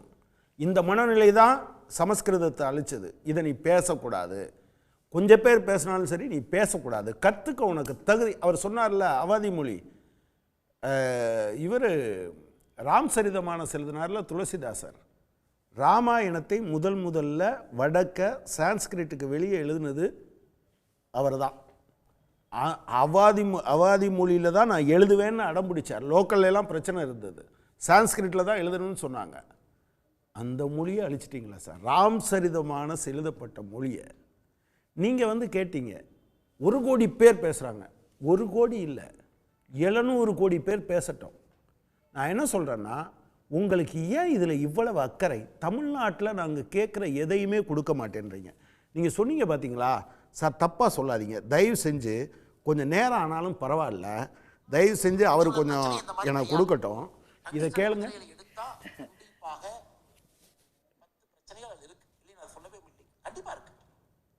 மக்கள் வெளியே போகணும், அந்த 20 ஸ்கொயர் கிலோமீட்டருக்குள் நீங்க டங்ஸ்டன் எடுக்கணும். அது ஒரு முக்கியமான ஒரு மெட்டீரியல் நமக்கு வேணும். கண்டிப்பா அதுல நல்லதும் இருக்கு. ஏன்னா நம்ம யாரு மேலே டிபெண்ட் ஆகாம இருக்கும். அதுல வேலை வாய்ப்பு இத்தனை பேத்துக்கு வருது. இதுல பிரச்சனையானாலும் இத்தனை பேத்துக்கு வேலை வாய்ப்பு கிடைக்கும். இவர் தான் சார் அவரு உங்க அண்ணாமலை தான் சார் பேசினாரு. மக்கள், தமிழக மக்கள் கொதித்து எழுந்தார்கள். தமிழ்நாடு சட்டமன்றம் ரெசல்யூஷன் பாஸ் பண்ண பிறகு அங்கே போய் நாங்கள் கிஷன் ரெட்டியை பார்த்தோம், ராமரெட்டியை பார்த்தோன்னு வந்து இங்கே கதை சொல்கிறீங்க. தமிழ்நாட்டு மக்களை அப்படி ஏமாற்றக்கூடாது சார். நீங்க சொல்லுங்க, இவர் ஆதரிச்சு பேசுறாரு. அரட்டாப்பட்டிக்கு அனுமதி கொடுத்தது திமுக சர்க்கார் சார். என்ன கேள்வி கேட்டாரு? அவர் கேட்டது என்ன? நீங்க எங்க போறீங்க திரும்ப? சரி, நீங்க ஒரு நிமிஷம். ஒரு வாதத்துக்கு அனுமதி கொடுத்தது நீங்க. இல்ல நீங்க குறுக்க பேசக்கூடாதுன்னு சொல்லிட்டு பேசிட்டே இருக்கீங்க. நீங்க வெளியில இருக்கீங்க, நீங்க பேச முடியாது. நான் ஒரே ஒரு விஷயம் கேக்குறேன், பதில் சொல்றாரு. நீங்க வேற பக்கம் திரும்ப அரட்டாப்பட்டிக்கு போறீங்க. நான் என்ன கேட்டேன்? சரிங்க, திமுக ஒரு வாதத்துக்காக கொடுத்ததா வச்சுப்போன்னு வச்சுக்கோங்க. அண்ணாமலை ஏன் போய் ஆதரிச்சு பேசுறாரு? நீங்க தான் சுத்த சுயம்பிரகாசமே. நீங்க வந்து தமிழ்நாட்டுக்கு எதெல்லாம் தேவையில்லையோ அதெல்லாம் கொண்டு வரணும்னு நினைப்பீங்க. இன்க்ளூடிங் எது, ஸ்டெர்லைட் உட்பட தமிழ்நாட்டுக்கு எதெல்லாம் நாங்கள் தேவை, நீங்கள் வந்து மெட்ரோ ரயில் கொடுங்க, எய்ம்ஸு கொடுங்க, ரயில் பாதை கொடுங்க அப்படின்னு கேட்டோன்னா அதெல்லாம் கொடுக்க மாட்டீங்க. இதுதான் உங்களுடைய பேசிக்கான விஷயம். நீங்கள் ஜல்லிக்கட்டுலாம் நீங்கள் பேசுனது அநியாயம்னு வச்சுக்கோங்க, மக்களுக்கு தெரியும். காவிரியில் என்னது, தமிழ்நாட்டில் நீங்கள் சத்தம் போடுவீங்க, அங்கே இருக்கிற பிஜேபி கொடுக்காதேன்னு சொல்லும். நீங்கள் எடுத்து காமிங்க. இப்போ நான் சொல்கிறேன், சிபிஎம் சின்ன கட்சி தான், ஆனால் 2 இடத்துலையும் ஒரே ஸ்டாண்ட் எடுத்தோம். தமிழ்நாட்டினுடைய உரிமை நியாயமானது, அதை கொடுக்கணும்னு அங்கே இருக்கிற கட்சி சொல்லிச்சு. நீங்கள் கர்நாடகாவில் இருக்க ஒரு பிஜேபிக்காரர் தமிழ்நாட்டுக்கு தண்ணி, அது காவிரியில் அது அவங்களுடைய உரிமைன்னு சொன்ன ஒருத்தர் பேரை சொல்லுங்கள் சார். இப்போ நீங்கள் சொல்லுங்கள். டீலிமிட்டேஷனில் நீங்கள் திரும்ப அமித்ஷா பொய் சொன்னார், தமிழ்நாட்டினுடைய எண்ணிக்கை குறையுமா இல்லையாங்கிறது அல்ல பிரச்சனை. அவங்க முதல்ல அப்படி சொன்னாங்க. என்ன பிரச்சனைனா, நீங்கள் 800ன்னு கட்டி வச்சுருக்கீங்க பார்த்தீங்களா, எங்களோட விகிதாச்சாரம் குறையும். இப்போ நீங்கள் 543ல் நாங்கள் 39னா 800ல் எங்கள் ரேஷியோ என்னவா இருக்கும்? குறையாதுங்கிறது இல்லை, அதுக்கு இணையாக இருக்குமா அப்படிங்கிறது தான். எனவே நீங்கள் தேவையில்லாமல் நீங்கள் தமிழ்நாட்டுக்கு எதிராகவே தான் சார் பேசுகிறீங்க. சொல்லுங்க சார். அமித்ஷாவை அனைத்து கட்சி கூட்டத்தை கூட்டி, ஐயா இப்போ இருக்கக்கூடிய ரேஷியோ மாறவே மாறாது சொல்லுங்க. என்ன இப்போ கெட்டு போகும்? தமிழ்நாட்டில் நாங்கள்லாம் பொய் சொல்கிறோம் சார், தப்பாக தூண்டி விடுறோம். நேராக அமித்ஷா வந்து என்ன சொல்லணும், அங்கே பேசக்கூடாது, என்ன சொல்லக்கூடாது, குறையாதுன்னு சொல்லக்கூடாது. இன்னைக்கு 543 800க்கு சவால் விடுறேன் சார். பகிரங்கமா சவால் விடுறேங்க. நான் பகிரங்கமா சவால் விடுறேன். 39க்கு மேல கூடுமே ஒழிய குறையாது. அப்படி கூட்டுனா நீங்க நம்பர் இல்ல, விகிதம் கலைச்சிருவீங்களா? உங்க கட்சியெல்லாம் கலைச்சிருவீங்களா? சரி சரி சரி. இன்றைய விவாதம் தொடர்பாக நேயர்கள் முன்னாடி ஒரு கேள்வியை முன் வச்சிருந்தோம். என்ன சொல்றாங்கன்னு பார்த்து தொடர்ந்து பேசலாம். அனைத்து கட்சி கூட்டத்தை வந்து பாஜக புறக்கணிக்கிறதா அறிவிச்சிருக்கிறது அப்படிங்கிறது வந்து தனிமைப்படுவதால் அப்படின்னு சொல்லி 42% பேரும், இது கொள்கை நிலைப்பாடு அப்படின்னு சொல்லி 25% பேரும், அரசியலுக்காக அப்படின்னு சொல்லி 33% பேரும் குறிப்பிடுறாங்க. பாஜக புறக்கணிச்சிருக்கிறது அப்படிங்கிறது வந்து தனிமைப்படுவதால தான் அப்படின்னு சொல்லி தான் 42% பேர் குறிப்பிடுறாங்க. சீனிவாசன், நிறைவு பார்வை சுருக்கமா. அதாவது ஜல்லிக்கட்டு பேசினீங்க, நண்பர்கள் பேசினாங்க. ஜல்லிக்கட்டாக இருந்தாலும் சரி, காவேரி வைகை குண்டாறு, அவினாசி அத்திக்கடவு, முல்லை பெரியாறு, காவேரி, அத்தனை உரிமைகளுக்கும் அதிமுக தான் அடிக்கோலிட்டது. முக்கிய பங்களிப்பு அதிமுகவுக்கு தான். இப்போ இவங்க பேசுகிறாங்க ஜல்லிக்கட்டுக்கு எவ்வளவு போராட்டத்தை அதிமுக முன்னெடுத்து அதை வந்து நடைமுறைப்படுத்தியதுன்னு நாட்டு மக்களுக்கு தெரியும். அப்போ எல்லா வகைகளிலும் மாநில மக்களுடைய உரிமைகளுக்காக அவர் அரணாக நிற்கிறது அனைத்து இந்திய அண்ணா திராவிட முன்னேற்றக் கழகம். இப்போ யாழினி சகோதரி பேசினாங்கல்ல, இந்த 4 ஆண்டுகள் திமுக ஆட்சியில் போராடி எண்ணத்தை தமிழ்நாட்டுக்கு கொண்டு வந்து ஒரு புதியதை மக்களுக்கு கொடுத்துருக்காங்கங்கிறத நீங்கள் யோசனை பண்ணி பார்க்கணும். அதிமுக பட்டியல் போடுறதுக்கு தயாரா இருக்கு, திமுக தயாரா இருக்கா? எல்லாவற்றையும் கடந்து மாநில உணர்வுகளுக்காக அதிமுக அனைத்து கட்சி கூட்டத்தில் பங்கெடுக்க போகுது. கட்சியுடைய பொதுச் செயலாளர் என்ன தகவலை சொன்னார்? அனைத்து கட்சி கூட்டத்தில் அதிமுக சார் அதுக்கு தான் நன்றியும் பாராட்டுகளையும் சொல்லிட்டாங்களே, எல்லாருமே சொல்லிட்டாங்களே, கனகராஜ் சார், அருள்மொழி எல்லாருமே சொல்லிட்டாங்க, யாழ்னியும் சொன்னாங்க. ஆமா இல்ல ஆமா, அதாவது அதிமுக மாநில உரிமைகளுக்காக குரல் கொடுக்கின்ற ஒரு இயக்கமா தமிழ்நாட்டு மக்கள்கிட்ட வந்து இருக்குது. அதனால எந்த உரிமைகளுக்கு எந்த கட்சியும் பாஜகலாம் சொந்தம் கொண்டாட முடியாது. திமுக நிறைய பட்டியலை போடுறதுக்கெல்லாம் இன்னைக்கு அதால முடியாது. ஏன்னா உண்மையிலேயே அதிமுக தான் நாட்டு மக்களுக்கு நிறைய நலன்களை போராடி பெற்று தந்த இயக்கமாக அதிமுக இருக்குது. அதனால மக்களுடைய உணர்வுகளுக்கு யாரோடும் சேர்ந்து போராடுவதற்கு தயாரா இருக்குது. இல்ல சார், இந்த விவகாரத்துல நீங்க இப்படி வந்து ஒற்றுமையா நிக்கிற மாதிரி எல்லா விஷயத்துக்கும் மக்களுக்காக வந்து நில்லுங்கறத அவங்க கேக்குறாங்க. நீட் விஷயத்துல ஒரு சின்னது, நீட் விஷயத்துல டெபியூட்டி நாங்க அதானே கேக்குறோம், நாங்க அதானே கேக்குறோம், தொடர்ந்து கேக்குறோம். நீங்க தேர்தல் பரப்புரையில நீட்டுக்கு ரகசியம் சொன்னீங்கல்ல, அப்ப நீட்டுக்காக நீங்க ஆதரவு கொடுத்தது அவங்க, இடபிள்யூஎஸ்க்கும் ஆதரவு கொடுத்தாங்க, எல்லாத்துக்கும் ஆதரவு கொடுத்து உதயமின் திட்டத்துக்கு ஆதரவு கொடுத்து இன்னைக்கு வந்து இல்லன்னு போய் பேசுறாங்க. அவங்க தானே போட்டாங்க, தமிழ்நாட்டு மக்களுக்கு எதிர்த்து எல்லா திட்டங்களையும் கையெழுத்து போட்டுட்டு இப்ப வந்து எங்களை சட்டப்பேரவையில யாரு இருக்கிறாங்க அப்படின்னு அது மாநில சுயாட்சின்னு பேசுனாங்க பாத்தீங்களா? அதிமுகவோட சட்டப்பேரவை குரலுக்கு பிறகுதானே திமுகவோட தூக்கம் கலைஞ்சுது. அப்ப அதெல்லாம் மக்கள் பார்த்துக்கிட்டு இருக்கிறாங்கல்ல. அரிட்டாப்பட்டியுடைய மக்கள்கிட்ட போய் கேளுங்க, அதிமுகவுடைய உணர்வுகள்ல கலந்து. அது எப்படி சார் புள்ளையும் கிள்ளி விட்டுட்டு தொட்டிலும் நீங்க தொட்டிலும் ஆடுற மாதிரி நீங்க பாட்டுக்கு பேசிட்டு இருப்பீங்களா? அந்த திட்டத்துக்கு கையெழுத்து போடுவீங்க, உங்களோட எஜமானுக்கு வந்து சொல்றது எல்லாத்துக்கும் தலையாட்டிட்டு வருவீங்க. இங்க வந்து இங்க இருக்க அரசு மக்களுக்காக இங்க போராடி தமிழ்நாட்டு மக்களுக்கான உரிமை மீட்டெடுக்கிறதுக்கு போராடுது. அப்ப வந்து நீங்க திருப்பி உங்களோட ஸ்டிக்கர் ஒட்டுற வேலை என்ன உரிமையை மீட்டுக்கு என்ன கேக்குறோம்? என்ன உரிமையை நீங்க கொடுத்தீங்க? 4 ஆண்டுகளா திமுக தமிழ்நாட்டுல என்ன கொடுத்திருக்கீங்க? போராடி கொண்டு வந்திருக்கோம். திமுக அரசு தமிழ்நாட்டு மக்களுக்கு பெற்ற திட்டம் என்ன? அதை சொல்லுங்க பாப்போம். அது ஒண்ணு சொல்லுங்க. அது ஒரு பெரிய 5 நிமிஷம் ரொம்ப அதிகம். ஒரு நிமிஷத்துக்குள்ள முடிங்க, ஒரு 30 செகண்ட் எடுத்துக்கோங்க. நிறைய இருக்கு. ஓகே, அதிமுக சொல்லும்